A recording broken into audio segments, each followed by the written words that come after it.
आयज आमी अबुधाबी पावलेले आसा आणि आमचे NFF डेलिगेशन पळय आसा ते आमी इंडोनेशियन गव्हर्मेंटाक मिनिस्ट्री ऑफ ट्रेड तांकां मेळोले आणि तांकां सांगलें की आमचे इंडिया फिशरमॅनाक कितले त्रास जाता आणि तुमी आमचो मुद्दो WTOन घेवचे म्हणून आमी तांकां रिक्वेस्ट केलेले आसा.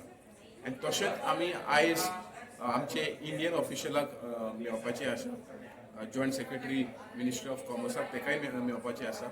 आनी आमकां जाय की हे पळय WTO फिशरी सबसिडी, ती सबसिडी इंडियेचे हितेक जावपाक जाय. कित्याक आयज WTO म्हणटा कितें आमी अनसस्टेनेबल फिशींग करता आनी पूण हें चुकीचें आसा. कित्याक आमी जे आसा फिशींग करता फॉर लायवलीहूड.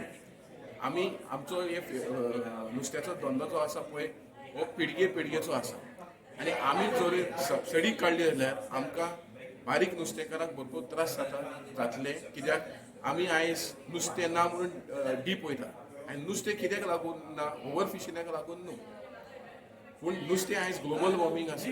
आयज सी टेम्परेचर वाडटा, आयज सगळे सुवेज पळय आसा ते डंप जाता, पोर्ट एक्सपान्शन प्लॅन जाता. ताका लागून आमकां बारीक नुस्तेकारांक आयज पयस वयचें पडटा.